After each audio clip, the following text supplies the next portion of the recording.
Please just stop crying, sweetheart. Please. The young mother's voice cracked with desperation as she bounced the screaming toddler in her arms, her face flushed with embarrassment and exhaustion. Around her, the waiting room of the emergency clinic had fallen into that particular kind of hostile silence that only crowds of impatient strangers can create. 20 pairs of eyes burned into her back. Someone muttered something about controlling your kid. Another person sighed loudly, making sure everyone could hear their displeasure.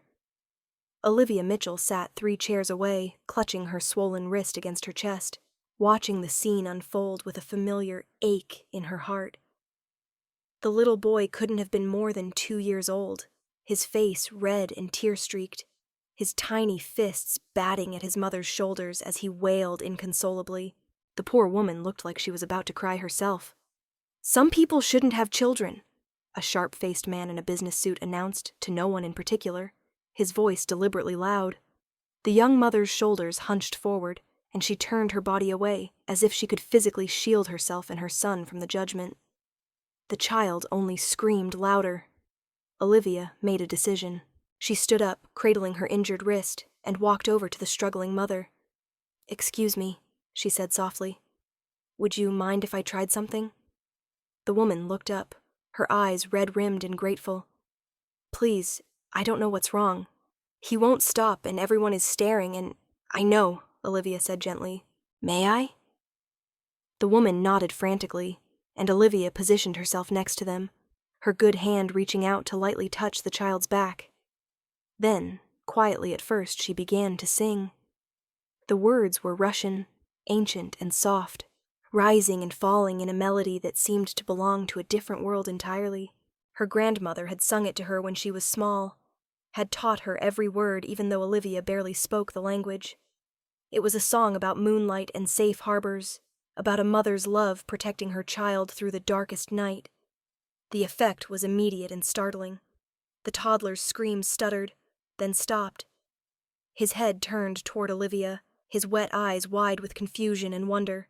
She kept singing, her voice low and soothing, and the child's breathing began to slow, his tiny chest still hitching with the aftermath of his crying, but no longer wailing. The young mother stared at Olivia like she'd just performed a miracle. Around them, the waiting room had gone quiet for a different reason now. Not hostile, but arrested, caught in the spell of the haunting melody.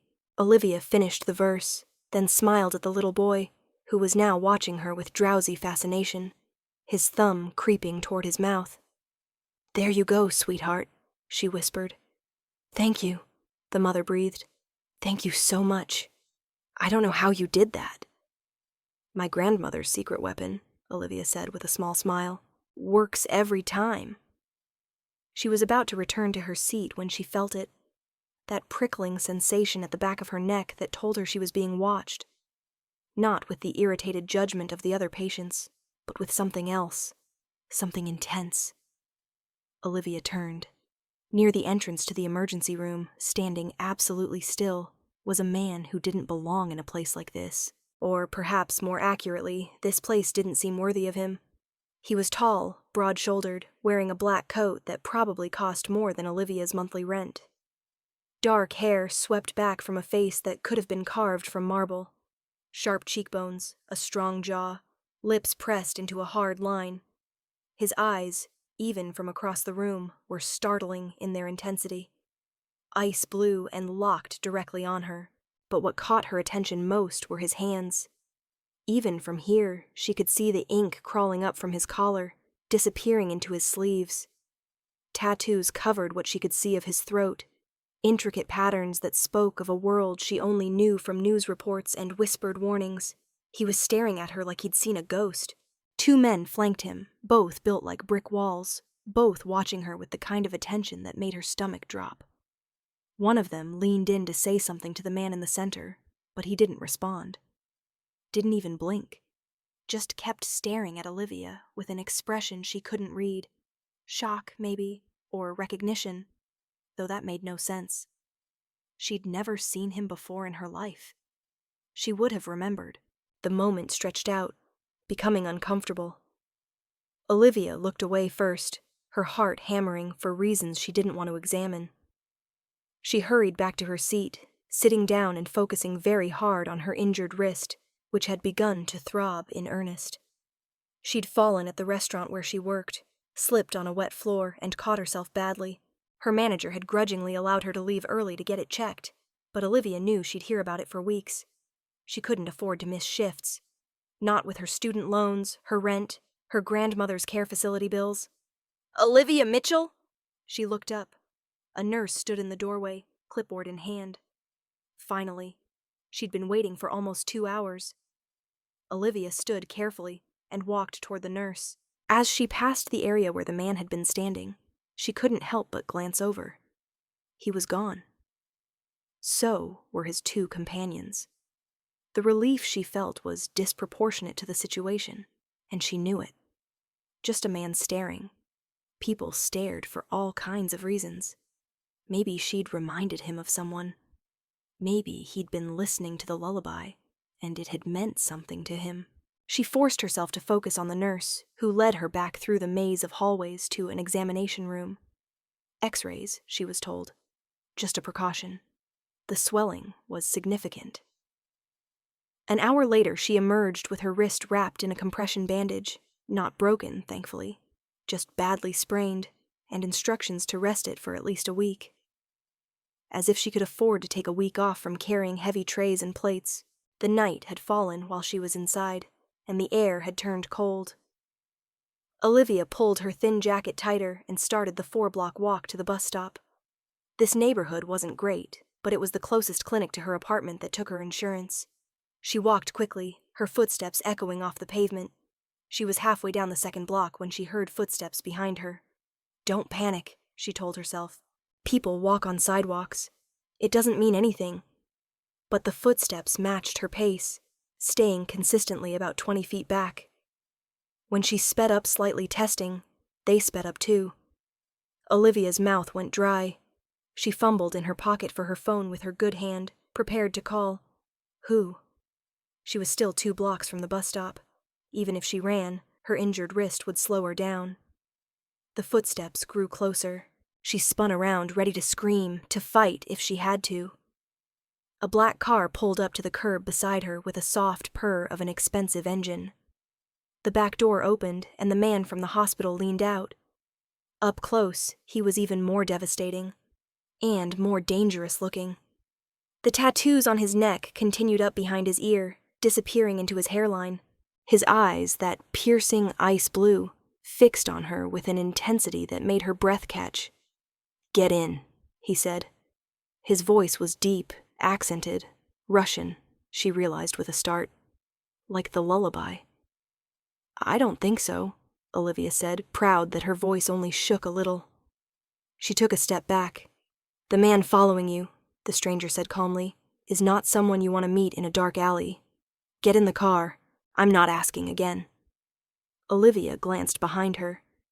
The footsteps had stopped, but she could see a shape in the shadows about 30 feet back, standing still now, watching.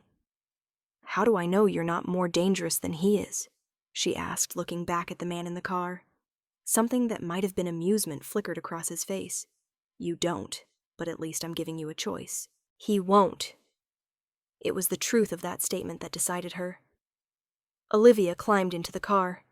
The interior was leather and warm, and as soon as she was inside, the man pulled the door shut, and the car began to move.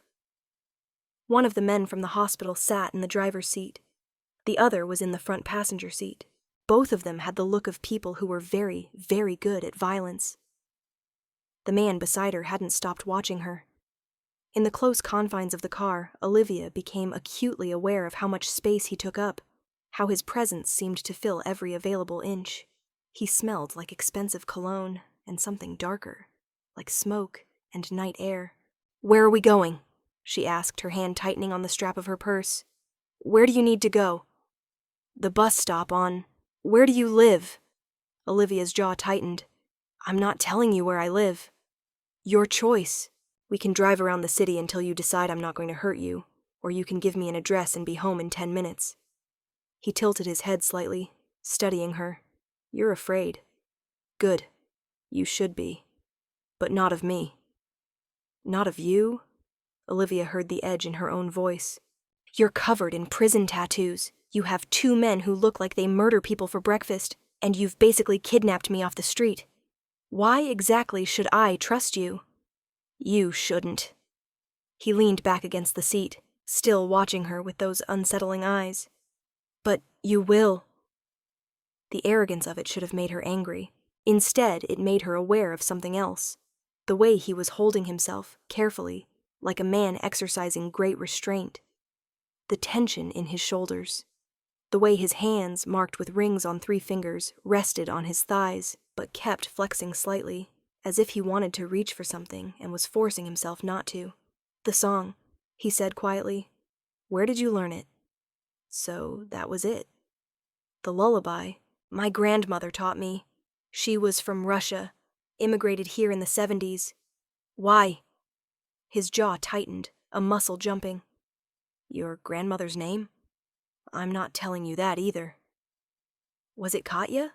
His voice had gone very soft. Katya Volkov? Olivia's heart stopped. How do you know that name?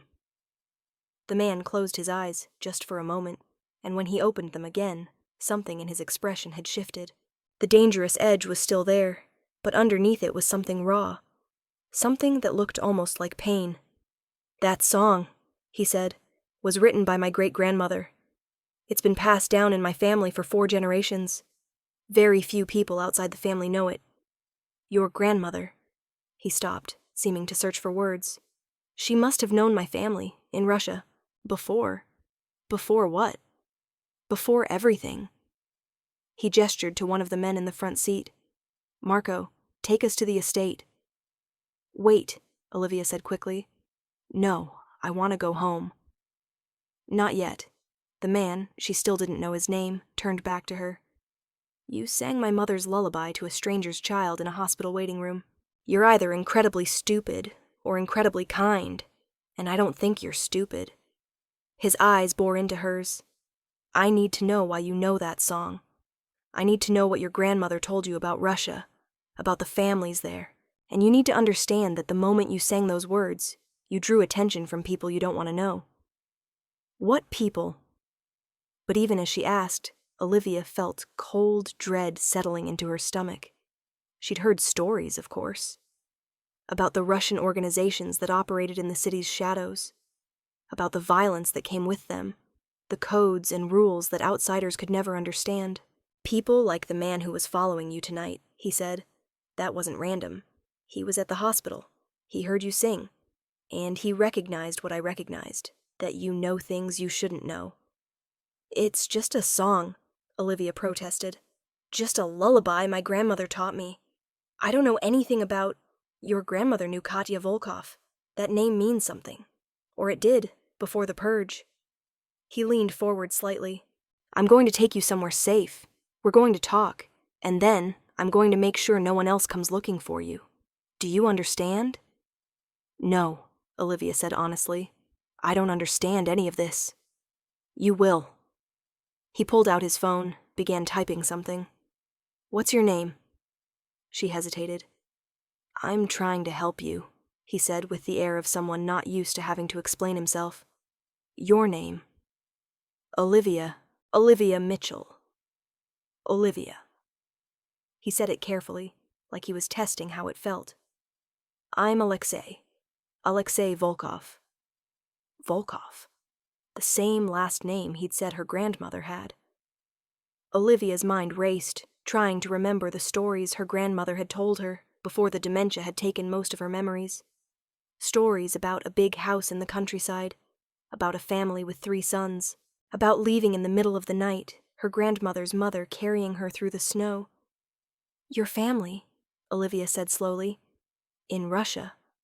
What happened to them? Alexei's expression went very cold. They were killed. All of them except my grandfather, who managed to escape. He was 7 years old. The other families thought the Volkovs were becoming too powerful, too ambitious, so they came in the night and burned the house with everyone inside. The horror of it hit Olivia like a wave. I'm so sorry. My grandfather rebuilt. Here, in America. And he taught his son, who taught me, the names of every family that betrayed us, every person who gave the order or carried it out, and what we do to traitors. Alexei's smile was terrible. We remember. The car pulled through a gate that Olivia hadn't even seen until they were passing through it. Beyond was a long driveway, lined with trees, leading up to a house that was more like a compound. Multiple buildings, all connected, sprawling across manicured grounds. Security lights illuminated everything with a harsh white glow. "This is where you live?" Olivia asked faintly. "One of the places." The car stopped in front of the main entrance. Alexei climbed out and held the door open for her, waiting. This was the moment, Olivia realized. If she was smart, she would refuse to get out. She would demand they take her home. She would call the police. But the man following her, the recognition in Alexei's eyes when she'd sung, the name Volkov, which her grandmother had whispered sometimes in her sleep during those last years before the care facility. Olivia got out of the car. Alexei led her inside, past more security than she'd ever seen outside of an airport, into a room that managed to be both luxurious and intimidating. Dark wood, leather furniture, paintings that looked like they belonged in museums. Floor-to-ceiling windows looked out onto the grounds, though Olivia suspected the glass was bulletproof. "Sit," Alexei said, gesturing to one of the couches. She sat. He remained standing, seeming to need the movement, pacing slowly in front of the windows. "Tell me everything your grandmother told you," he said. "About Russia. About the families. Everything." "She didn't tell me much," Olivia said. By the time I was old enough to ask questions, she was already starting to forget. There were just pieces. Stories about a house where she lived as a child. About a woman named Katya, who took care of her after her mother died. About 3 boys who used to play in the orchard behind the house. Alexei stopped pacing. 3 boys. She said they were kind to her, that the oldest one gave her his coat once when she was cold, that the middle one taught her to climb trees, that the youngest, Olivia tried to remember, that the youngest was too small to remember, but she'd held him sometimes, when Katya needed to rest. "The youngest would have been my grandfather," Alexei said quietly. "Even. He was 3 when the attack happened. Katya got him out by hiding him in a cellar. She died going back for the others." The pain in his voice was unmistakable now. Olivia's chest tightened with sympathy. "Your mother?" she said. "You said it was her song, but you mentioned your great-grandmother wrote it." "My mother learned it from my grandmother, who learned it from Katya herself." Alexei turned to face her fully. "My mother died when I was 8. She used to sing that lullaby every night, every single night, until—" He stopped, his jaw working. "I'm sorry," Olivia said again, meaning it deeply. "She was killed by the same families who killed Katya, who killed the others. Different generation, same war." His eyes were bleak. "They shot her while I was in the next room. I heard everything."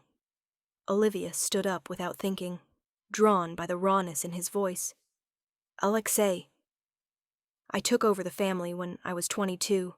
My father was too broken by her death to continue, so I did what needed to be done. I found every person responsible, every single one." He looked at his hands, at the rings, at the tattoos. "I'm not a good man, Olivia. I need you to understand that. What I do, what I've done, you should be afraid of me." "But I'm not," she said, surprised to find it was true. "You could have let that man follow me. Could have done nothing, but you didn't. Because you sang her song." His voice roughened. "Do you understand? I heard my mother's voice coming from a stranger in a hospital, and for just a moment I was 8 years old again, safe in my bed, believing the world was good." The vulnerability in that confession made Olivia's throat tight. She moved closer, drawn by an impulse she didn't fully understand.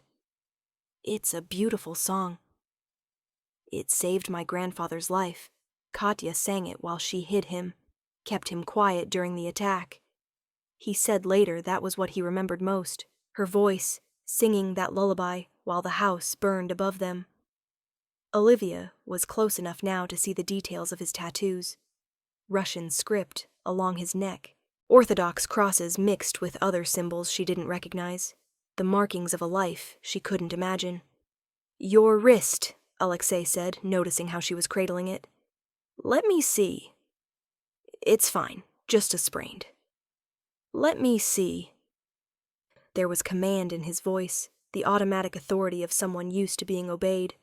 She held out her arm, and he took it with surprising gentleness, his fingers carefully unwrapping the bandage the hospital had applied. His touch was warm, professional almost, but Olivia felt her pulse jump at the contact. This close, she could see the faint scar along his temple, the way his dark lashes cast shadows on his cheekbones. "This should be iced," he said, frowning at the swelling. "And you should be resting, not working." "I can't afford not to work." His eyes flicked up to hers. "What do you do?" "I'm a waitress at Moretti's on 5th Street. She tried to smile. "The pay isn't great, but the tips are decent, and I need every dollar for my student loans and my grandmother's care facility." "You're still paying for her care?" "She raised me after my parents died. It's the least I can do." Olivia's voice tightened. "Even if she doesn't remember me anymore." Alexei was quiet for a long moment, still holding her wrist. Then, carefully, he began rewrapping the bandage, his movements precise. "You're not going back to that restaurant." "Excuse me? It's not safe. Not now. The man tonight, he works for the Antonov family. They'll have reported back by now that someone knows the Volkov lullaby. They'll be looking for you." Fear spiked through Olivia's chest. "Why? What do they want?" "Information. Leverage. Or just to send a message to me." His hands stilled on her wrist. "You're under my protection now. That means you don't go anywhere alone. You don't go back to your apartment. We'll send people to pack your things. And you definitely don't go back to that restaurant. You can't just decide that. I have a life. I have obligations." "You had a life." Alexei finished with the bandage and released her wrist, but didn't step back. "Now you have survival. Do you understand the difference?" "No," Olivia said, anger rising to cover her fear. "I understand that you think you can control everything because you're rich and dangerous, and people are afraid of you.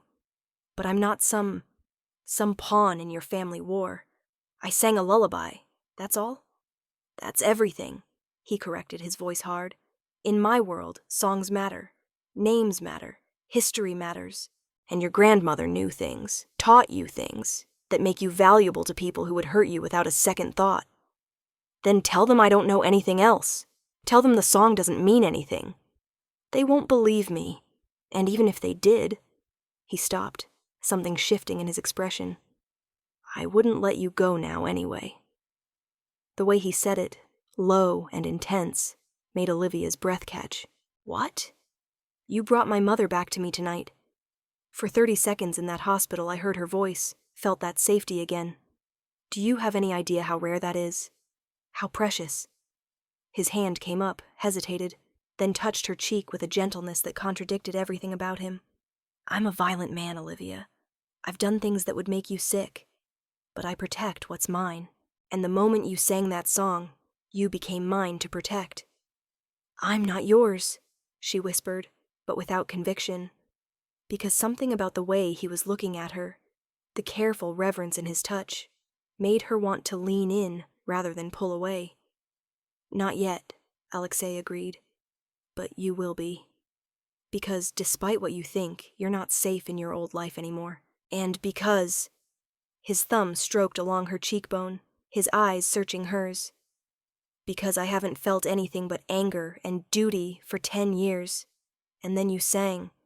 And suddenly I remembered what it was like to feel something else." "This is crazy," Olivia said, but she didn't move away. "You don't know me. I don't know you. I know you're kind. I know you helped a stranger when everyone else judged her. I know you're still paying for your grandmother's care, even though she doesn't remember you, which means you're loyal and good." His voice dropped lower. "And I know you're not afraid of me, even though you should be." That makes you either very brave or very foolish. Maybe both, she managed. The ghost of a smile touched his lips. Probably both. Then, suddenly, he stepped back, and the moment broke. His expression shifted back to business, though his eyes remained heated. Marco will show you to a guest room. Tomorrow we'll discuss arrangements, security, your things, the details. Arrangements? Olivia repeated numbly. You mean my captivity? I mean your protection. His voice was firm. You can hate me for it if you want, but you'll be alive to hate me, which is more than I can guarantee if you leave. A man appeared in the doorway, Marco, presumably. He jerked his chin toward the hallway. This way, miss. Olivia looked at Alexei, trying to find the words for the tangle of emotions in her chest. Fear, yes, but also something else. A strange pull, like recognition. Like the universe had been trying to arrange this meeting all along, and she'd finally walked into the trap it had been setting. What if I run? She asked quietly. Alexei's eyes held hers. I'll find you, and the people looking for you will find you first, which means I'll have to kill them, which means starting a war I've been trying to avoid. He paused. Stay, Olivia, not because you're afraid, but because you're smart enough to see that this is the only move that keeps everyone alive. She wanted to argue, to insist on her independence, her right to make her own choices. But the fear in that hospital parking lot had been real. The man following her had been real. And the look in Alexei's eyes when he'd heard the lullaby, that had been real too. One night, she said finally. I'll stay one night, and tomorrow we figure this out properly. One night, Alexei agreed, though something in his expression said he knew it would be longer. Olivia followed Marco out of the room, but at the doorway, she turned back. Alexei was standing by the windows, hands in his pockets, silhouetted against the glass. Alone, despite the enormous house and the guards and all his power. Alexei, she called. He turned. The lullaby. Would you want me to teach you all the verses? Your mother's version, I mean. My grandmother taught me all of them. The look on his face was answer enough. Olivia nodded and let Marco lead her away, her heart pounding with the certainty that her life had just changed in ways she couldn't begin to understand. The guest room was larger than her entire apartment, with an attached bathroom that had heated floors and a bathtub big enough to swim in. Someone had already laid out clothes for her, sleeping clothes that were definitely expensive and in exactly her size, which should have been creepy, but mostly just made her tired. Of course, Alexei Volkov had the resources to know her measurements. He probably knew her social security number too.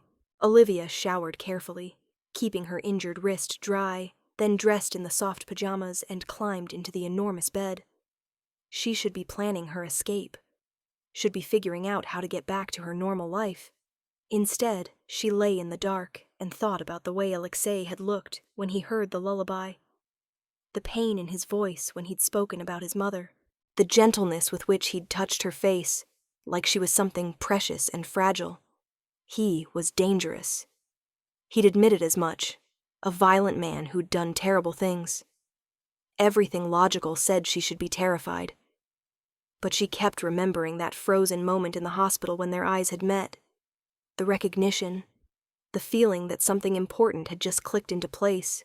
Olivia was still trying to make sense of it when she finally fell asleep. She woke to sunlight streaming through windows she didn't recognize, and for a panicked moment couldn't remember where she was. Then it all came rushing back. The hospital. The lullaby. Alexei. Someone had brought in her clothes from yesterday, cleaned and pressed, and laid them out on a chair. Her purse was there too, and when she checked her phone she had 17 missed calls, 3 from work, the rest from her best friend Shara, who'd apparently heard through the restaurant gossip that Olivia had disappeared with some scary guy. Before she could call back, there was a soft knock on the door. "Come in," Olivia called, clutching the phone. A woman in her 50s entered carrying a breakfast tray. She had kind eyes and a no-nonsense manner. "Mr. Volkov asked me to bring you food. I'm Irina. I manage the house." "Thank you." Olivia eyed the tray, fresh fruit, eggs, toast, coffee that smelled like heaven. Is Mr. Volkov here? He's in meetings. He said to tell you he'll speak with you this afternoon, and in the meantime, you should rest and let your wrist heal. Irina set the tray down on the bed. He also said you're to be given anything you need. Anything at all. What I need is to go home. Irina's expression softened. That's the one thing he can't give you. Not yet. She moved toward the door. But for what it's worth, Mr. Volkov doesn't bring people here. Ever. Whatever's happening, it matters to him. After Irina left, Olivia ate mechanically, then called Shara. Oh my God, Shara answered immediately. Liv, where are you? Everyone's talking about how you left with some guy who looked like he could murder someone with his pinky finger. Are you okay? Are you kidnapped? Blink twice if you're in danger. Wait, this is a phone call. That won't work. I'm fine, Olivia interrupted. It's complicated. Is he there? Do you need me to call the police? No police. Olivia lowered her voice, even though she was alone. Shara, do you remember my grandmother's stories about Russia? About the family she lived with before she came to America? The ones with the big house and the boys? Yeah, vaguely. Why? I think I found them. Or one of them found me. Olivia tried to organize her thoughts. The guy from last night, his name is Alexei Volkov. I think his family and my grandmother's family knew each other. In Russia, before everything. Okay, but that doesn't explain why you're with him now, or why you're not at work, or... There was a man following me, last night, after the hospital. Alexei says it's not safe for me to go back to my apartment or the restaurant, that people are looking for me because of something I know. Even as she said it, it sounded ridiculous. Shara was quiet for a moment. Liv, you know how this sounds, right? Like a crime thriller or something. Are you sure this guy isn't just, I don't know, controlling? Dangerous? He is dangerous, Olivia admitted, but I don't think he's lying about the threat. You didn't see the guy following me, Shara. And Alexei, She stopped, not sure how to explain. He's protecting me. By keeping you prisoner in his house? It's not like that. I mean, it kind of is, but also... Olivia sighed. Can you do something for me? Can you go to my apartment and pack some of my things? I'll text you a list, and tell work I'm sick, I'll need a few days. A few days? Liv, Marcus is already threatening to fire you for leaving yesterday. Then let him fire me. The words surprised Olivia as much as Shara. I have bigger problems right now. After more reassurances and promises to call again soon, Olivia hung up.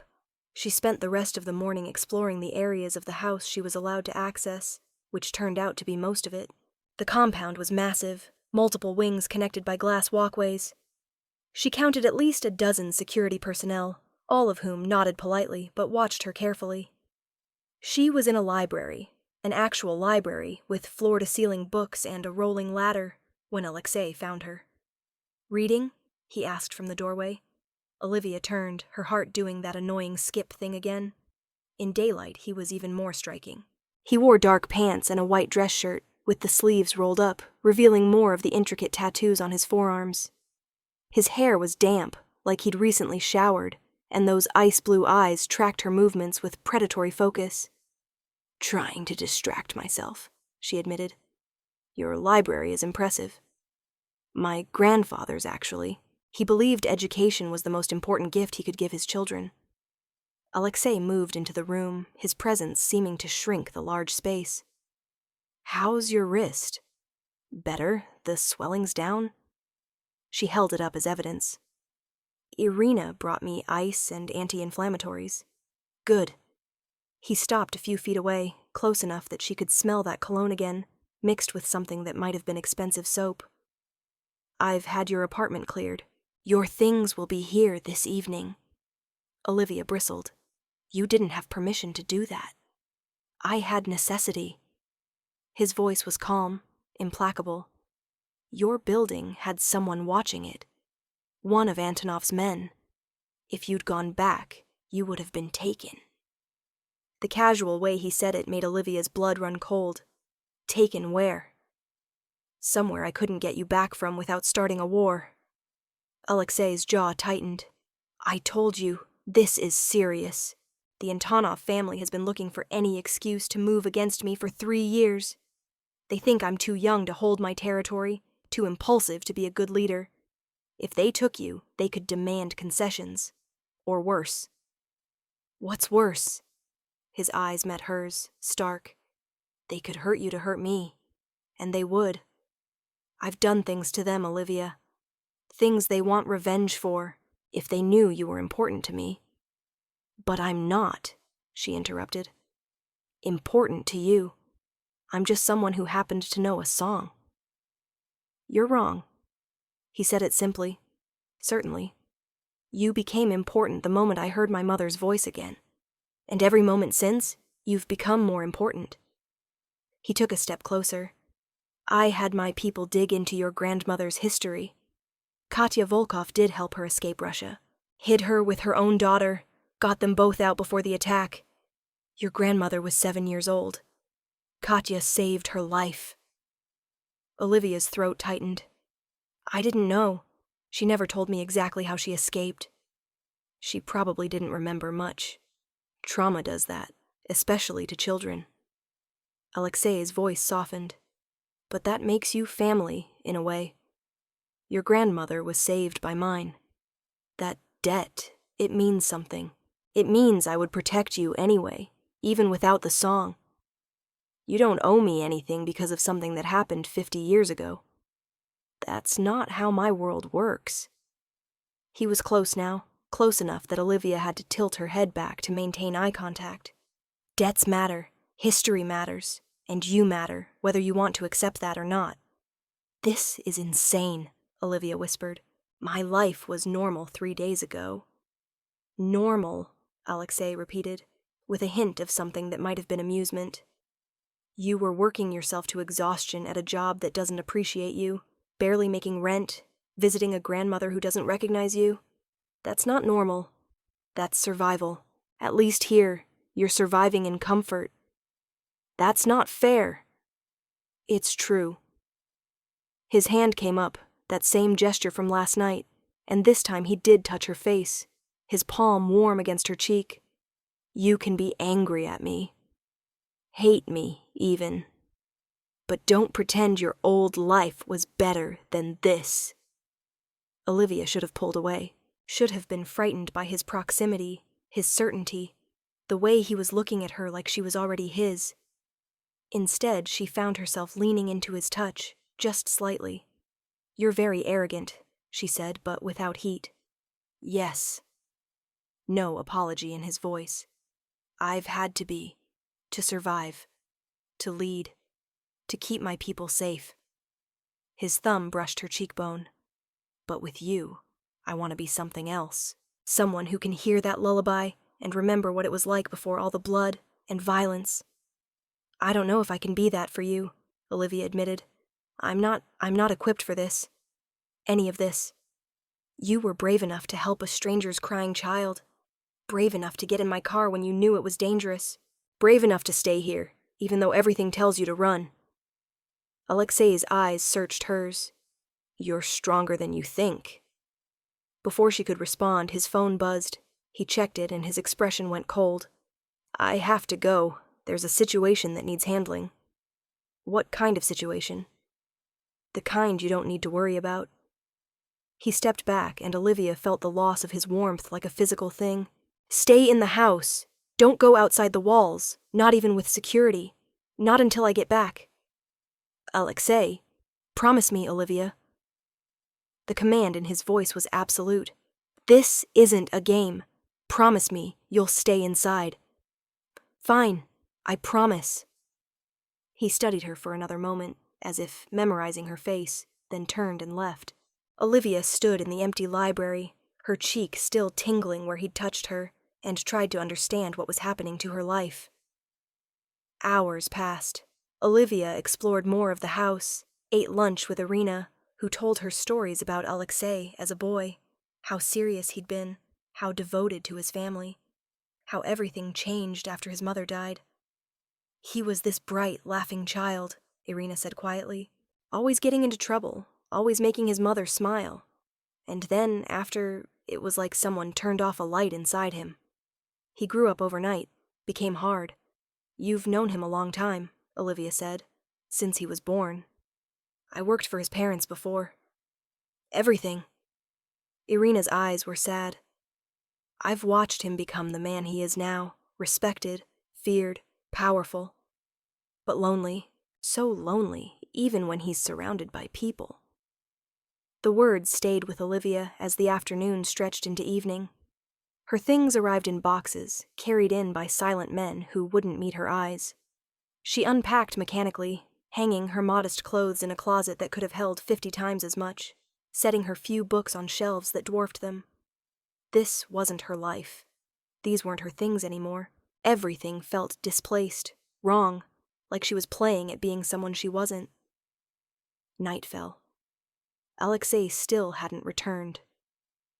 Olivia ate dinner alone in a dining room designed for 20 people, feeling ridiculous and small. She tried to read, but couldn't focus. Tried to watch TV, but found herself listening for the sound of his return. It was nearly midnight when she finally heard voices in the hallway outside her room. Deep, male, speaking Russian too rapid for her to catch more than a few words. Then footsteps, coming closer. The knock, when it came, was soft. Olivia? Are you awake? She opened the door. Alexei stood there and something was wrong. His shirt was torn at the shoulder. There was blood on his knuckles. His face was harder than she'd seen it, locked in an expression of controlled fury. What happened? She asked immediately. Nothing you need to worry about. But his voice was rough, strained. I needed to see you, to make sure you were okay. I'm fine. I've been here all day, exactly like I promised. Olivia reached out without thinking, catching his hand, the one with the blood. You're hurt. It's not mine. That should have frightened her. Instead, all she felt was concern. Alexei, what happened? He looked at their joined hands, then back at her face, and something in his expression cracked. The Antonovs made a move. Tried to hit one of my warehouses, thought they could gain leverage. We stopped them, but... He stopped, jaw working. I had to make a choice. The kind of choice that means there's no going back. No more peace talks, no more diplomacy. Just war. Olivia pulled him into the room, closing the door behind them. Sit down. Let me at least clean your hands. You don't have to... Sit down. She pointed at the chair by the window, and to her surprise, he obeyed. She went to the bathroom, found a first aid kit under the sink, of course there was one, and brought it back with a bowl of warm water. Kneeling in front of him, she took his hands and began carefully cleaning the blood away. The knuckles were split, bruised. She worked gently, aware of his eyes on her the entire time, burning with an intensity that made her hands shake slightly. Why are you doing this? He asked quietly. Because you're hurt. I've been hurt before. Done worse than this to myself and others. You should be disgusted, afraid. I know, Olivia didn't look up from her work. I should be, but when I look at you, all I see is the man who protected me, who heard a lullaby and let himself be vulnerable for just a moment. She finished cleaning and began applying antibiotic ointment. I don't understand this world you live in. I probably never will. But I understand that you're not just the violence. There's something else there, too. His hand caught hers, stopping her movements. When she looked up, the expression on his face made her breath catch.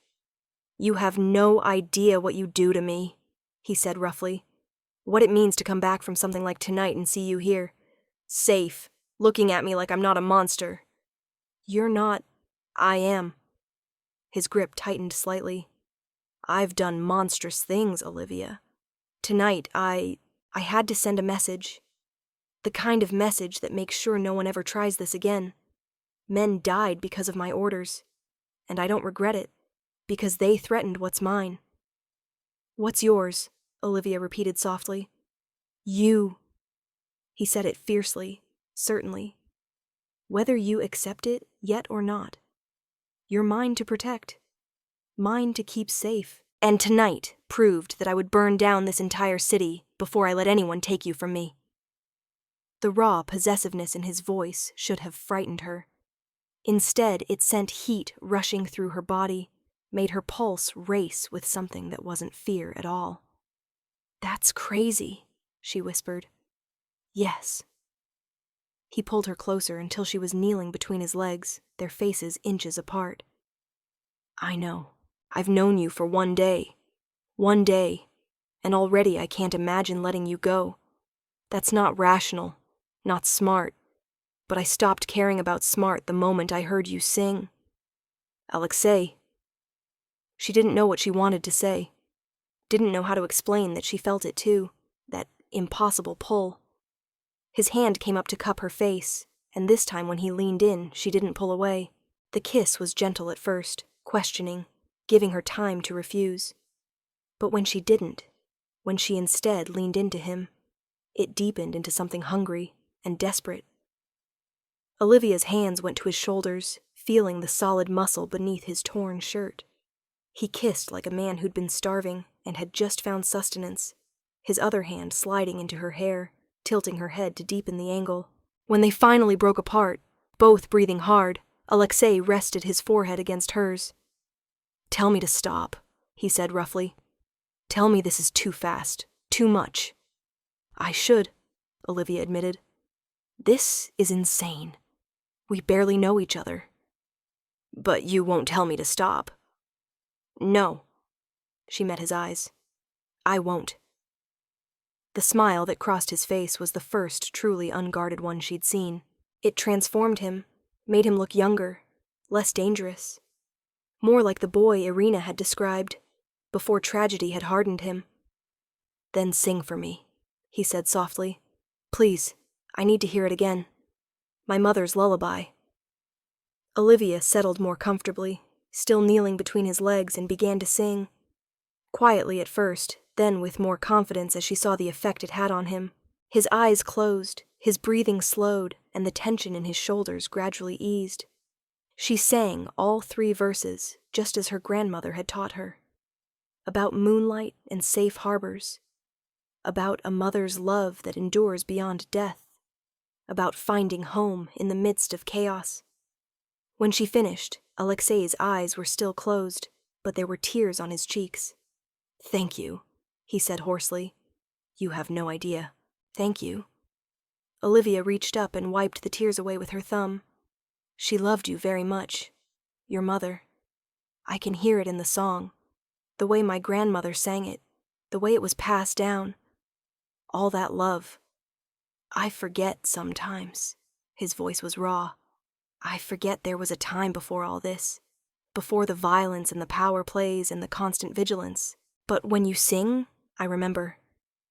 "Then I'll sing for you," Olivia said, "whenever you need to remember." His eyes opened, blazing with emotion. "I'm going to marry you," he said. Not a question. Not a request. A statement of absolute certainty. "I know it's too soon. I know you think I'm crazy, but I'm telling you now. I'm going to make you mine in every way that matters. And I'm going to spend the rest of my life making sure you never regret saying yes." Olivia's heart hammered. "You haven't asked me yet." "I'm not asking. Not yet." A hint of a smile. "I'm giving you warning. I'm a patient man when it matters, Olivia. I can wait for you to see what I already know. That we're inevitable. That you were meant to walk into that hospital and sing that song so I could find you. That everything that happened before was just leading us both to this moment. That's a very romantic speech for a man covered in someone else's blood," Olivia said, but her voice shook with emotion. "I'm a complicated man." He pulled her up onto his lap, and she went willingly, settling against his chest. "But with you, it's simple. I protect what's mine. I keep safe the people I care about. And I never, ever let go." They sat like that for a long time, Olivia in his arms, listening to his heartbeat steady and slow. Outside the window, the grounds were lit up like daylight, security moving in careful patterns. Somewhere beyond these walls, a war was starting. People were dying because of choices Alexei had made. But in this moment, in this room, Olivia felt safer than she had in years. Protected. Wanted. Like she'd finally found something she hadn't even known she'd been searching for. "Tell me about her," she said quietly. "Your mother. What was she like?" So Alexei talked, his voice low and warm, about a woman who had been fierce and loving in equal measure, who had refused to let her son forget his humanity, even in their dangerous world, who had sung every night without fail, believing in the power of small rituals to keep darkness at bay. Olivia listened and held him, and somewhere in the middle of a story about his mother teaching him to bake bread, she felt her eyes growing heavy. She fought it, not wanting to miss a moment, but eventually exhaustion won. She woke in the morning to find herself in bed, still dressed, with a blanket carefully tucked around her. Alexei sat in the chair by the window, watching her with an expression of such tenderness it made her chest ache. "How long have you been sitting there?" she asked, her voice rough with sleep. "A few hours. I couldn't sleep." He stood and came to sit on the edge of the bed. "We need to talk about what happens next." Olivia pushed herself up to sitting, suddenly nervous. "Okay. The situation with the Antonovs is escalating. They'll retaliate for last night. Which means heightened security, more restrictions." His jaw tightened. "It also means I need to make a public statement. Show everyone that you're under my protection. That touching you means war." "How do you do that?" "There's a meeting tonight. All the families, neutral ground, a formal gathering where grievances are aired and territories are negotiated." His eyes met hers. "I want you there, at my side, wearing my ring." Olivia's heart stopped. "What?" "Not an engagement ring. Not yet." A small smile. "I told you, I'm patient. But a ring that marks you as mine, as part of my household. It's the fastest, most effective way to communicate that you're untouchable." "But that's essentially claiming me as property." "In their eyes, yes." His hand found hers. "But in mine, it's showing the world that I've found something worth protecting. Someone who matters more than politics, or territory, or power." He paused. "You can say no. I'll find other ways to keep you safe. But this is the most direct path." Olivia thought about the man following her, about Alexei's torn shirt and bloody knuckles, about the war starting because she'd sung a lullaby at the wrong time. "If I do this," she said slowly, "what does it mean? Really?" "It means you're mine. It means anyone who touches you answers to me. It means you live in this house, under my protection, until the threat is resolved." He squeezed her hand. "And it means I get to keep you close while I convince you that this isn't temporary, that what we have is real. You're very sure of yourself. I'm sure of us." His voice was soft but absolutely certain. "I know it's fast. I know it's unconventional. But I've lived my entire adult life making calculated decisions, weighing risks and benefits. And this, you're the first thing I've ever been completely certain about without needing to think it through." Olivia looked at their joined hands, his scarred and marked with violence, hers small and ordinary. They shouldn't fit together. Nothing about this should work. But when she thought about leaving, about going back to her apartment and her waitressing job and her small, safe life, all she felt was loss. The absence of something she hadn't known existed until yesterday. "Okay," she heard herself say. "I'll wear your ring. I'll go to the meeting." The smile that broke across Alexei's face was brilliant. He lifted her hand to his lips, kissed her knuckles with a reverence that made her blush. "Thank you. You won't regret this." "I already regret this," Olivia muttered, but she was smiling too. "I must be out of my mind. Probably." He stood, pulling her up with him. "Come, we need to get you ready. The meeting is tonight, which means we have a lot to do." The rest of the day passed in a whirlwind. Irina appeared with a team of people Olivia had never met. A stylist, a seamstress, someone who apparently existed solely to advise on appropriate jewelry for mafia gatherings. It would have been funny if it weren't so surreal. They dressed her in a gown that was both elegant and armor-like, deep emerald green that brought out her eyes, with a neckline that was modest but striking. Her hair was swept up in a style that managed to look both sophisticated and effortless, makeup that enhanced without overwhelming. When they were done, Olivia barely recognized herself in the mirror. She looked powerful, important, like someone who belonged at Alexei Volkov's side. The ring came last. Alexei brought it himself, dismissing the others with a wave. It was platinum, set with a single perfect diamond surrounded by smaller emeralds. Not ostentatious, but unmistakably expensive. Unmistakably a claim. "This was my grandmother's," he said, taking her hand. "She wore it until she died, gave it to my mother who gave it to me before—" He stopped, swallowed. "I was going to give it to whoever I married, but I think my mother would approve of you wearing it now." He slid it onto her finger, not the ring finger, but the one next to it. The symbolism wasn't lost on Olivia. Close to a proposal, but not quite.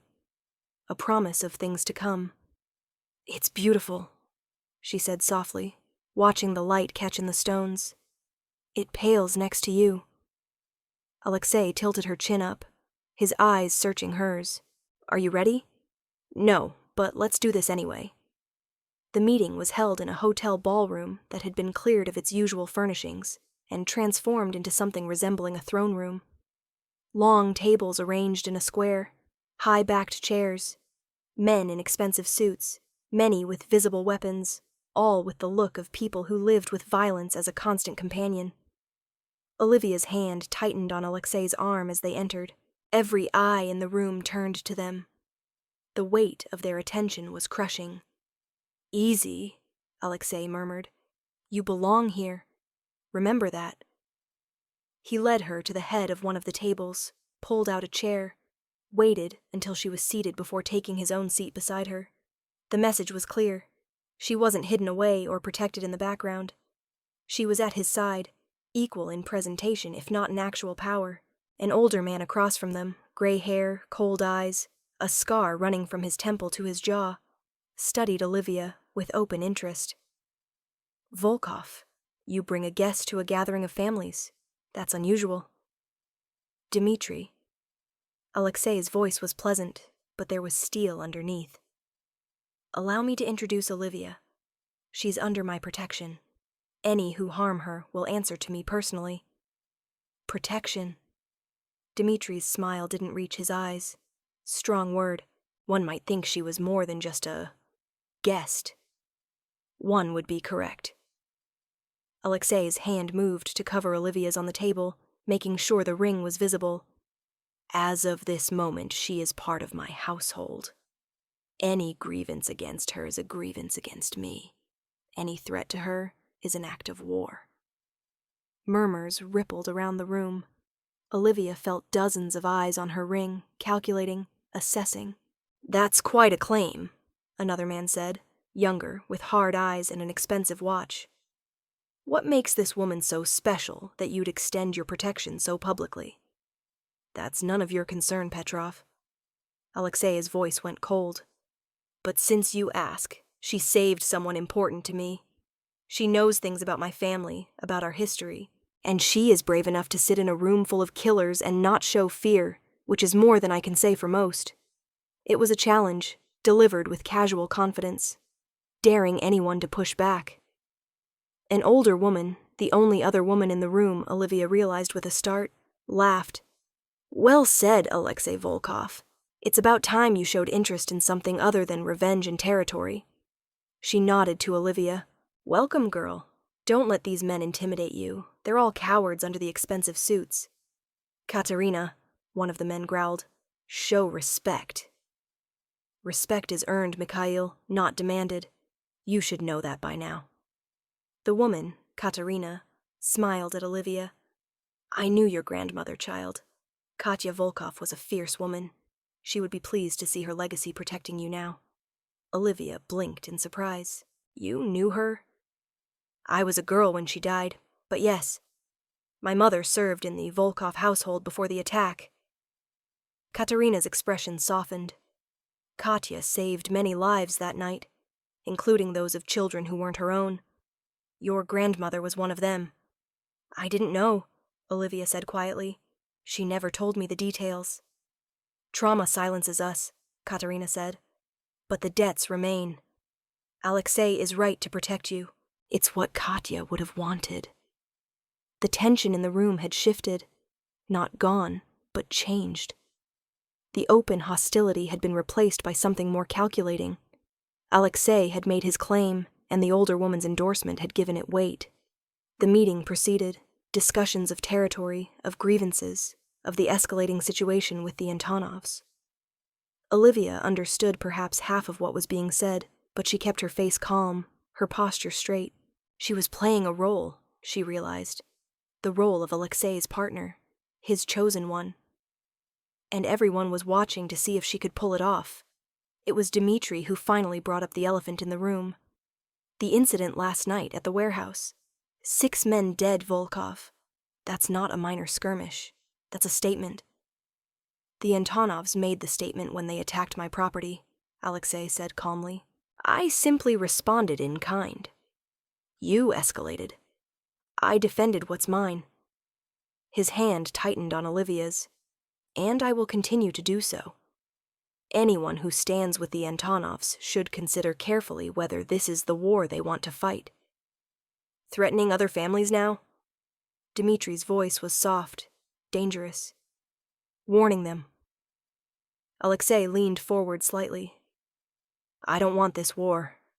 I've worked for 3 years to maintain the peace my grandfather built, but I will not allow threats to my household to go unanswered. The Antonovs crossed a line. I ended it. Anyone who attempts to cross that line again will meet the same fate. Silence fell. It was a bold play, essentially daring the other families to side against him. But as Olivia watched, she saw calculation in their eyes rather than immediate hostility. They were weighing options, considering angles. Finally, Katerina spoke. I support Volkov's claim. The Antonovs have been growing too bold. A reminder of consequences was overdue. One by one, others nodded agreement. Not all of them. Dmitri remained silent, as did Petrov and 2 others. But enough. A majority, which in this world apparently mattered. Then it settled, the man at the head of the table said, elderly, with a presence that suggested ultimate authority. Volkov's claim is recognized. The woman is under his protection. Any who move against her will face consequences from this council. Relief flooded through Olivia, though she kept it off her face. Beside her, Alexei remained impassive, but his thumb stroked once across her knuckles, a gesture of reassurance. The meeting concluded with more discussion of business matters that Olivia didn't fully understand. But the important part was done.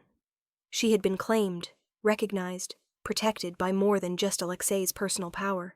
As they left the ballroom, Alexei kept her close, his hand on the small of her back. You did well, he murmured. Better than well. You were perfect. I barely said anything. You didn't have to. You sat in a room full of dangerous men and didn't flinch. That spoke louder than words ever could. He guided her toward the car, where Marco waited. Katerina's endorsement helped. She has a lot of influence with the older families. She knew your grandmother, Olivia said. And mine. It's strange, thinking about how interconnected everything is. That's how our world works. Everything is connected. Every debt, every favor, every relationship. He helped her into the car, then slid in beside her. But what we have, what's building between us, that's not about debt or obligation.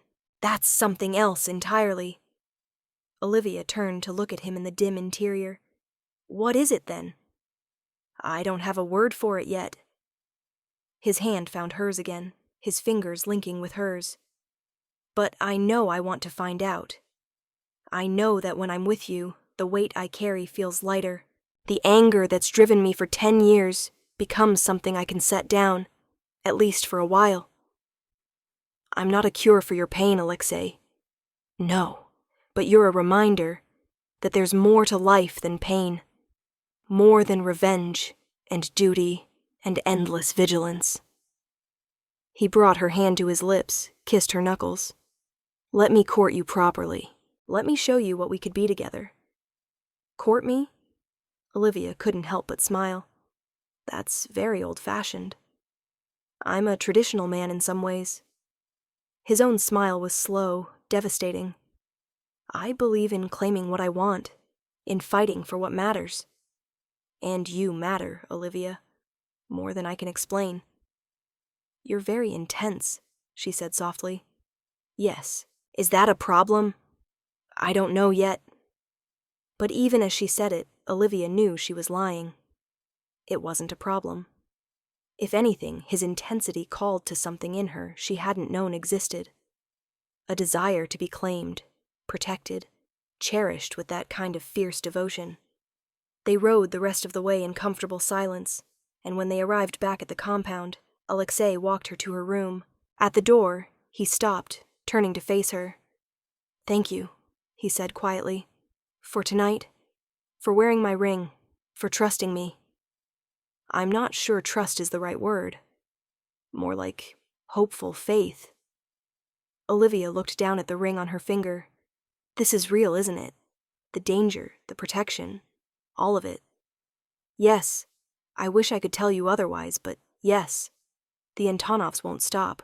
Not until they're convinced the cost is too high. His hand came up to cup her face. But I promise you, I will keep you safe, no matter what it takes. And after, she asked, when the danger passes, what happens to us then? Then I ask you properly, with a ring that goes on the right finger and a proposal you can actually say yes to. His thumb stroked her cheek. But for now, I just want time. Time to show you who I am beyond the violence.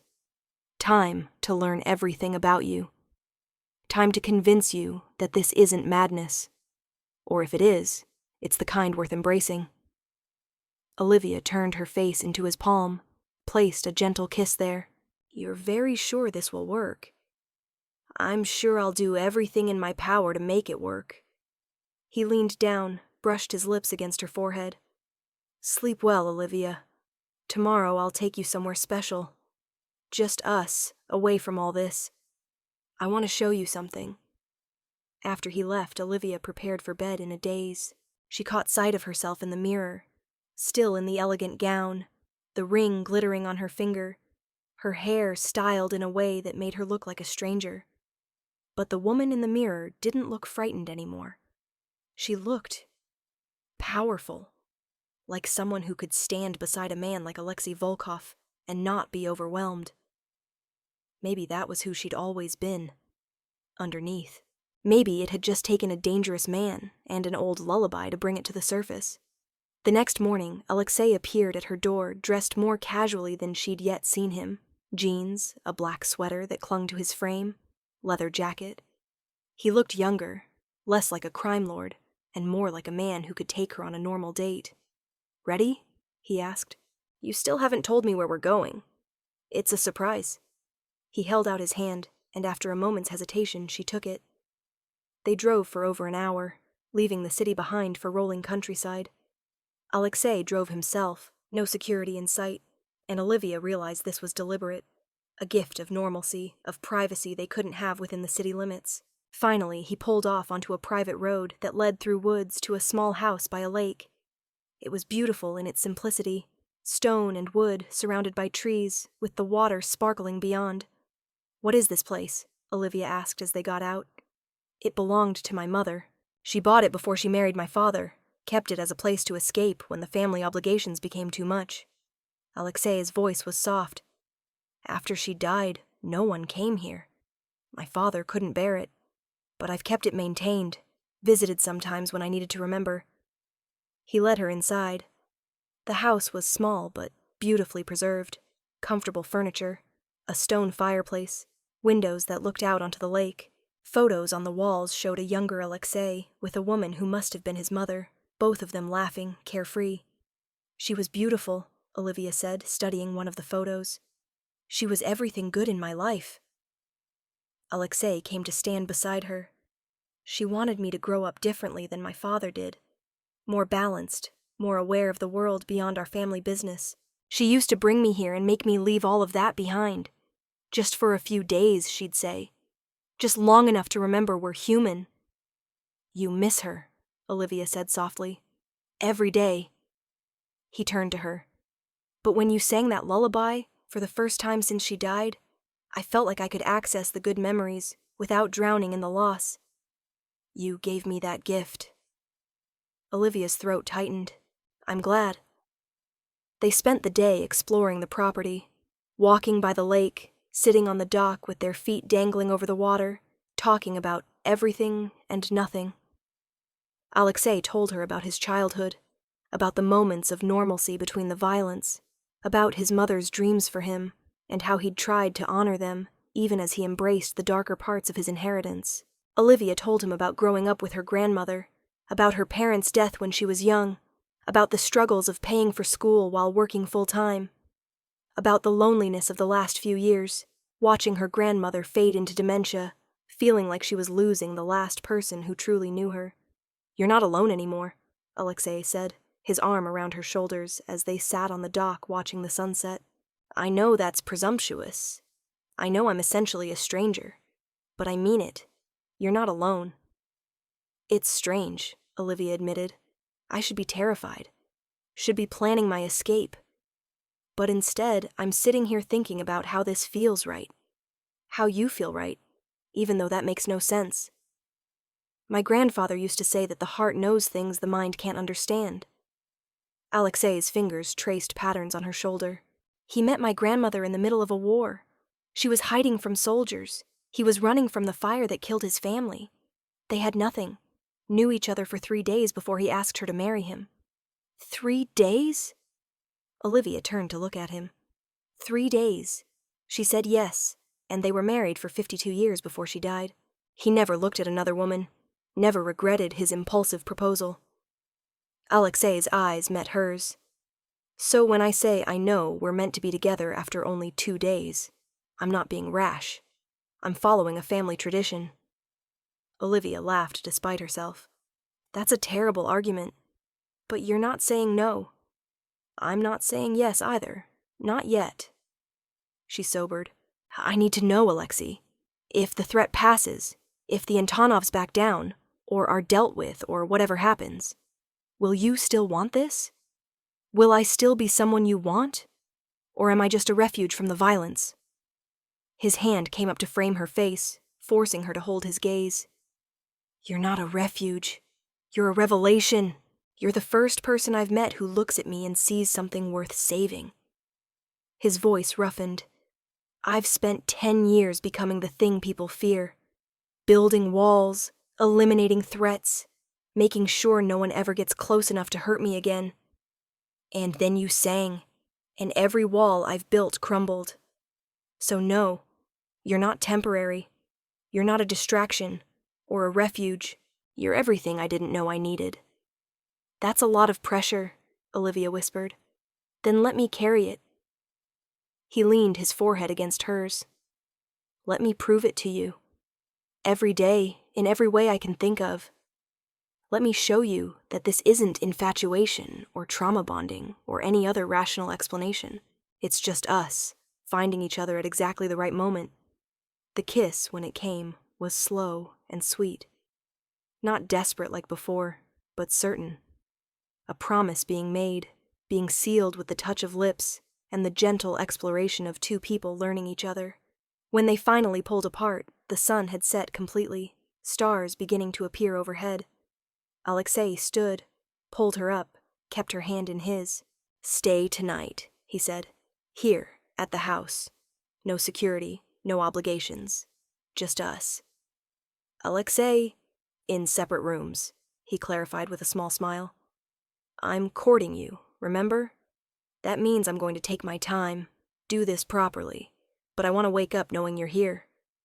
Want to make you breakfast and watch you drink coffee and pretend for just a little while that we're normal people having a normal relationship. How could she say no to that? Okay, yes, let's stay.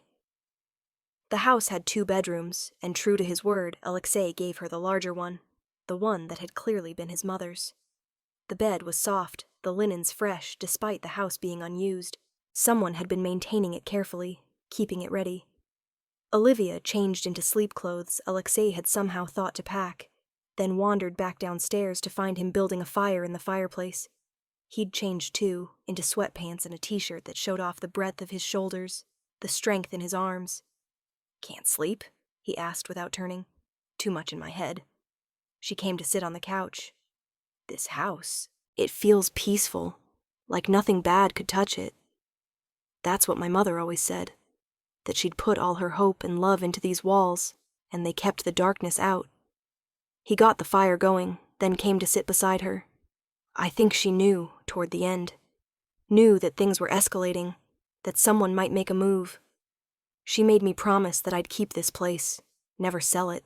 Said that one day I'd understand why. And do you understand? I'm starting to. He looked at her, the firelight casting shadows across his face. I think she knew I'd need a place to remember who I was before all the violence. A place to bring someone I cared about, to show them I'm more than just the power and the danger. You are more, Olivia said softly. I can see that. The way you talk about your family, the way you've protected me, even the way you insisted on courting me properly. None of that is the behavior of someone who's only violence. I want to be better. For you. His hand found hers. I want to be the man my mother hoped I'd become, not just the weapon my father needed. They sat in silence for a while, watching the fire. Eventually, Olivia's head drifted to his shoulder, and his arm came around her, holding her close. It felt natural, easy, like they'd been doing this for years rather than days. Sing for me? Alexei asked quietly. The lullaby? So Olivia sang, soft and low, the Russian words flowing like water. She felt him relax against her, his breathing slowing, the constant tension in his body finally easing. When she finished all 3 verses, he pressed a kiss to the top of her head. Thank you. Anytime. They stayed like that until the fire burned low, neither wanting to break the spell of peace. Finally, reluctantly, Alexei stirred. You should sleep. Real sleep. In a bed. So should you. I will. But something in his voice suggested he wouldn't. That he'd stay awake, keeping watch even here, even in this safe place. At her door, he kissed her again. Soft, lingering, full of promise. Good night, Olivia. Good night, Alexei. Olivia lay in bed, staring at the ceiling, marveling at how much her life had changed in just a few days. She should be frightened, should be looking for a way out. Instead, all she felt was anticipation. For tomorrow, for what came next, for where this impossible relationship might lead. She fell asleep thinking about ice-blue eyes and gentle hands and the way Alexei said her name, like it was something precious.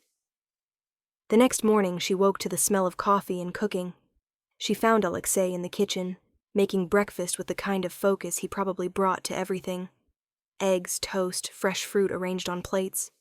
You cook, she said from the doorway. He looked up, smiled. My mother insisted, said a man who couldn't feed himself was only half formed. They ate on the back porch, watching the morning light on the lake. It was so normal, so domestic, that Olivia felt her chest ache with the rightness of it. I could get used to this, she admitted. Good. Alexei reached across the table, took her hand.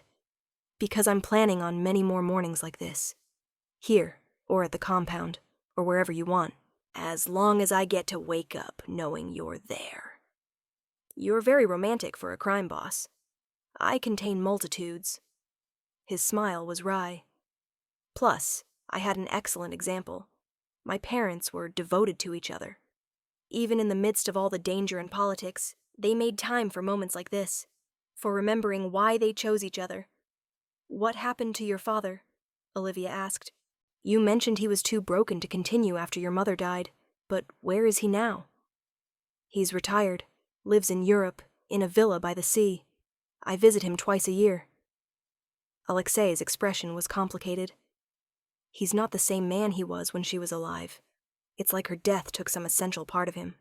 But he's at peace, in his way, and he approves of me taking over the family, even if he worries. Does he know about me? Not yet, but he will. Alexei's thumb stroked over her knuckles. I'll tell him I've found someone. Someone who reminds me why it's worth fighting to keep our family safe. They spent the morning cleaning up, then took a walk around the property. Alexei showed her the orchard his mother had planted, now overgrown, but still producing fruit.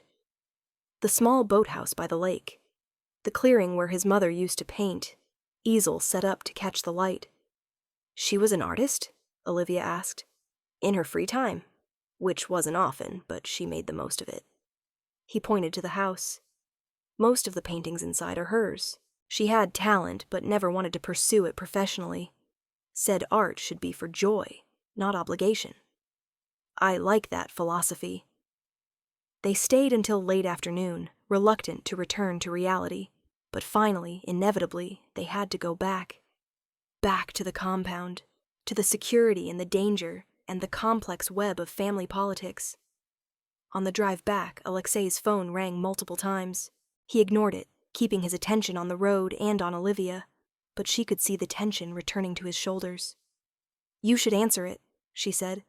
It might be important. It can wait. Today is ours. But when they arrived back at the compound, it was clear something had happened. Marco met them at the door, his expression grim. We have a situation, he said without preamble. The Antonovs made another move. Hit one of our distribution centers. Took 3 of our men. Alexei's entire demeanor changed. The peaceful man from the lake vanished, replaced by the hard, dangerous figure she'd met in the hospital. How long ago? 2 hours. We've been trying to reach you. Get everyone in the conference room. Now. He turned to Olivia, and his eyes were cold. I need to handle this. Marco will stay with you. Alexei. Not now. The words were clipped. This is what I was afraid of. They're escalating because they think I'm distracted. Stay inside. Stay safe. I'll come find you when this is handled. He was gone before she could respond, striding toward the main building with Marco and 2 other men falling into step behind him. Olivia stood alone in the entryway, feeling the loss of his presence like a physical thing. This was the reality, she realized. The violence and danger weren't abstract concepts. They were real, immediate threats that could pull Alexei away at any moment. Irina appeared. Come, dear, let's get you settled. This might take a while. Hours passed. Olivia tried to read, to watch TV, to distract herself. But all she could think about was Alexei, somewhere in this building, making decisions that might mean life or death for other people, planning responses to violence with more violence. It was nearly midnight when he finally came to her room. He looked exhausted, hard, his jaw tight with tension. Are you okay? Olivia asked immediately. No. The word was flat. 3 of my men are being held, probably tortured. The Antonovs are demanding concessions I can't give, and the only reason they're doing this is because they think you make me weak. The words hit like a slap. So, this is my fault? That's not what I said. But his voice was harsh. I need you to understand what this means. What being with me means. It means you're a target. It means people will use you to get to me. It means I might have to choose between keeping you safe and protecting my family. Then maybe I shouldn't be here, Olivia said, hurt making her voice sharp. Maybe you should send me away. Let me go back to being nobody important. You think I haven't considered that? Alexei moved closer, and she could see the war in his eyes. You think I don't know the smart thing would be to put you somewhere safe and forget we ever met? But I can't. I tried, all afternoon, to convince myself to let you go. And I can't. Why not? Because I need you. The words were torn from him. Because you're the only thing in 10 years that's made me feel something other than anger. Because when I'm with you, I remember what I'm fighting for, instead of just what I'm fighting against. His hands gripped her shoulders. I know it's selfish. I know I'm putting you in danger by keeping you close. But I can't let you go. Olivia looked up at him, saw the desperation in his face, and felt her anger drain away. Then don't, she said quietly. Don't let me go. Figure out how to protect your men and keep me safe. You're supposed to be this brilliant strategist, right? So find a way. Something in his expression shifted. You're not angry? I'm terrified, she admitted. But not of you. Of losing this, she gestured between them, before we've even had a chance to figure out what it is. Alexei pulled her into his arms, held her tight. I'll fix this. I'll get my men back and end the Antonovs' threat and make sure you're safe. I promise. How? I don't know yet. His voice was muffled against her hair. But I will. I always do. They stood like that for a long moment, taking strength from each other. Finally, Alexei pulled back. I need to go back. They're waiting for my decision. What are your options? All bad, but some less bad than others. He touched her face, gentle despite the hardness in his eyes. Sing for me? Just once before I go? So Olivia sang the lullaby, soft and soothing, watching as some of the tension left his face. When she finished, he kissed her, deep and almost desperate, like he was trying to memorize the taste of her. I'll come back, he promised. No matter what happens tonight, I'll come back to you.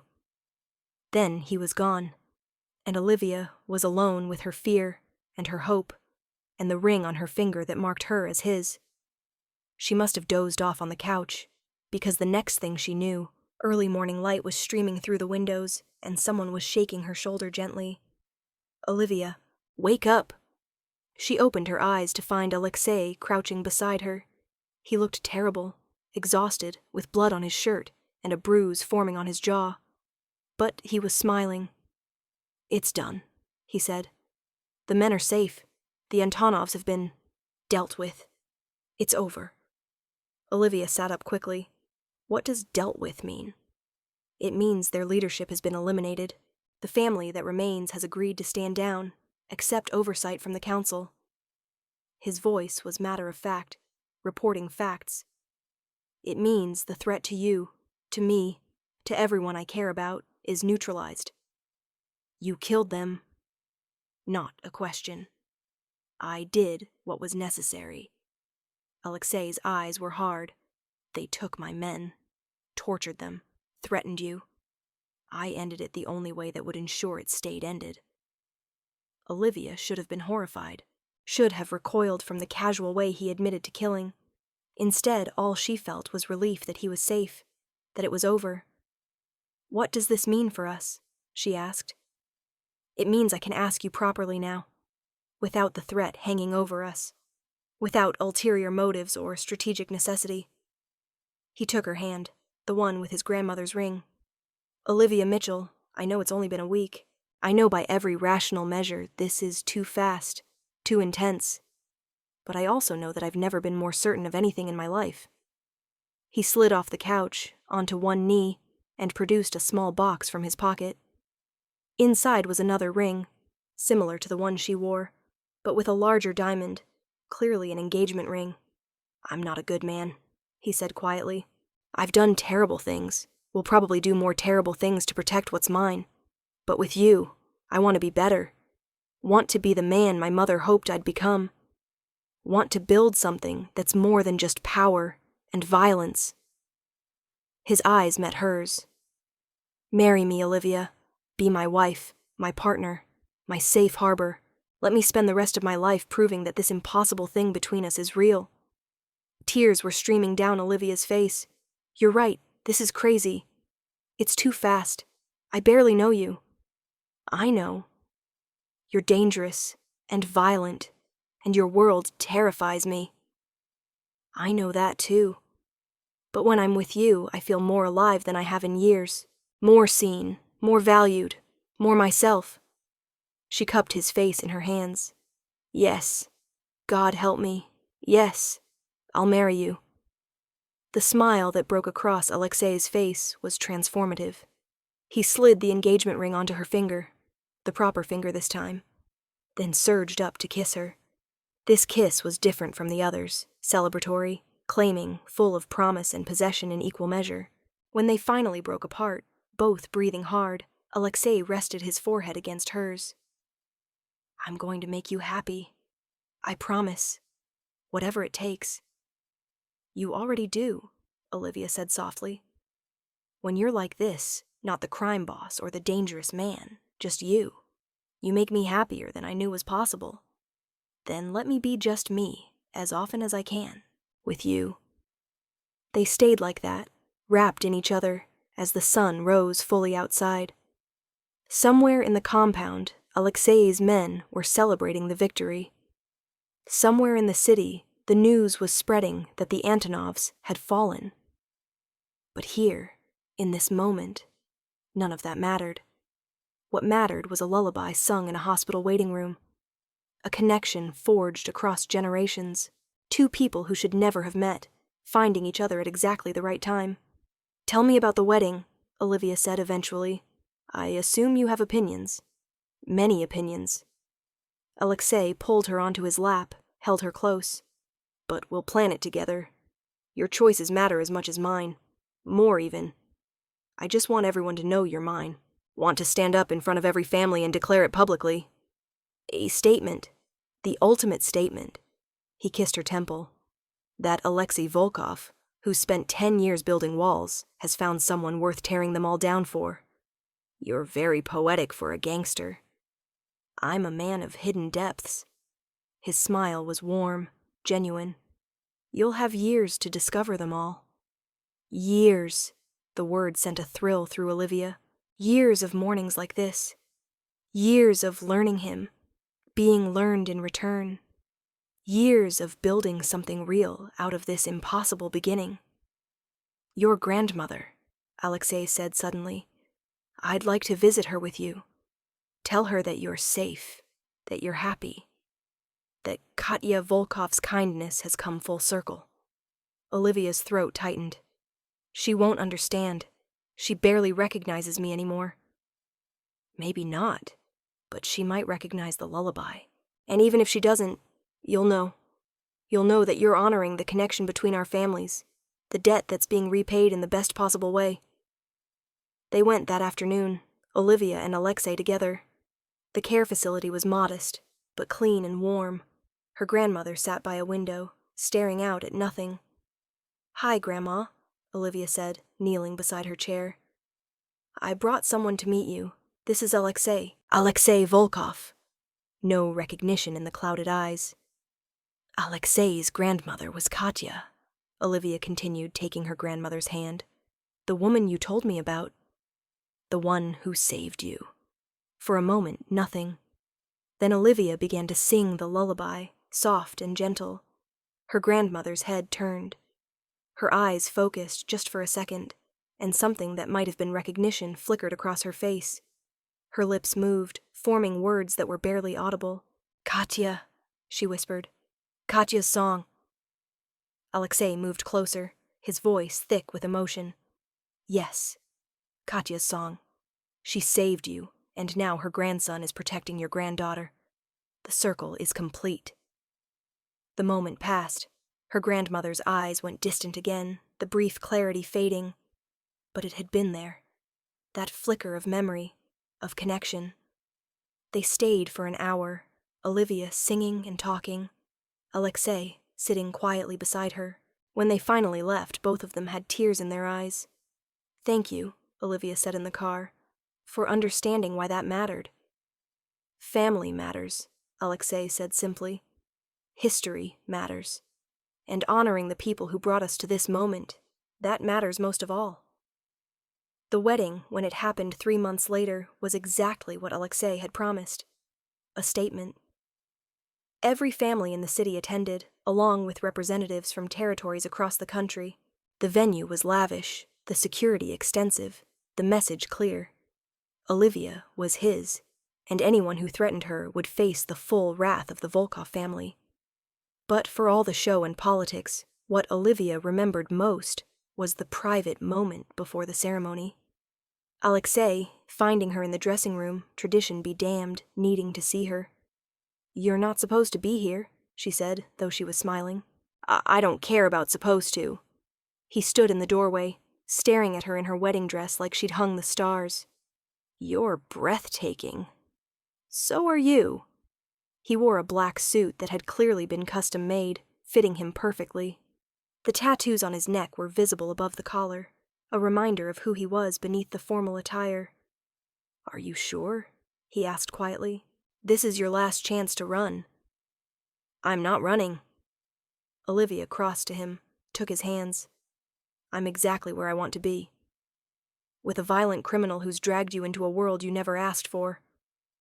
With the man who heard me sing and let himself be vulnerable, who showed me his mother's house and shared his pain, who protects me fiercely while courting me gently."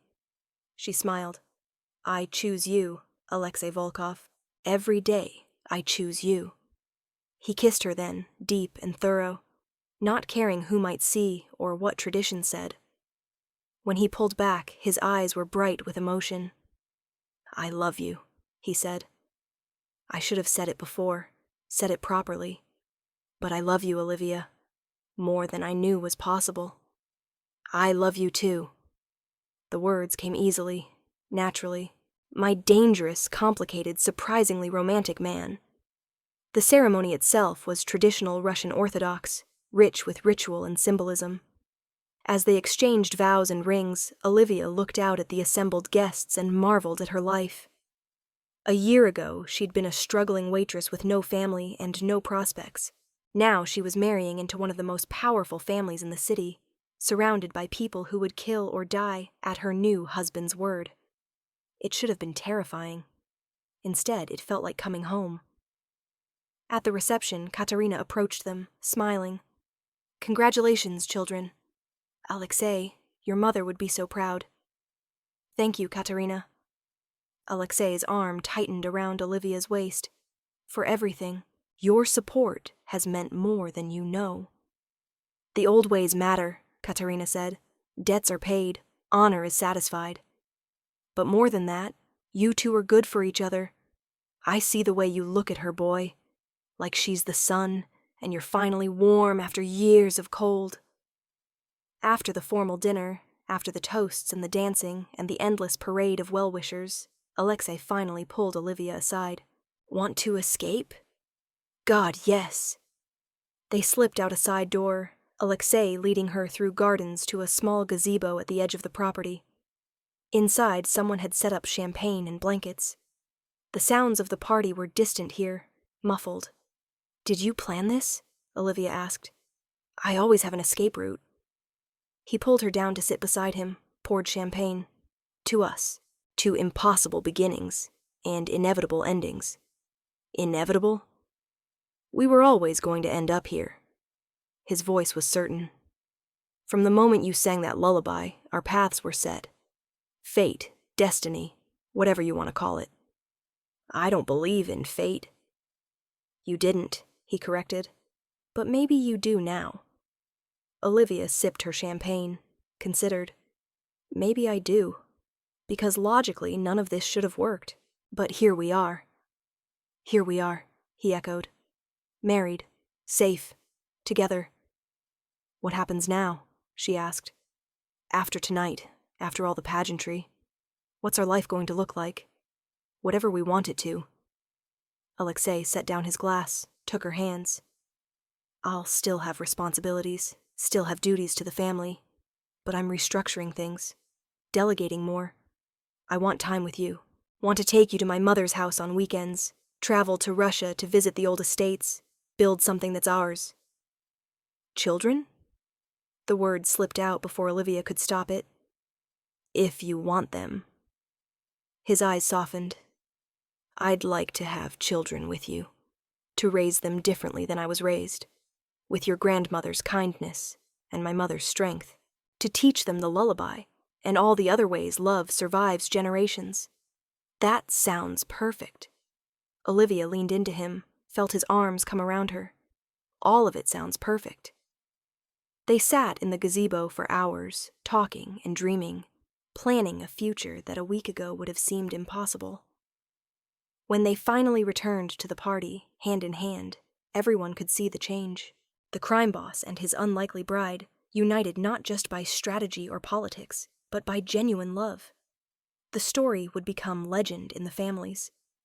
The woman who sang a lullaby and melted a killer's heart. The man who heard his mother's voice and remembered how to be human. A debt repaid across generations, transformed into something beautiful. But for Olivia and Alexei, it was simpler than that. It was just them, two people who'd found each other at exactly the right moment, who'd chosen each other despite all the reasons they shouldn't have, who'd built something real out of danger and impossibility. Years later, Olivia would sing that same lullaby to their children, and Alexei would watch with tears in his eyes, remembering a hospital waiting room and a stranger's kindness.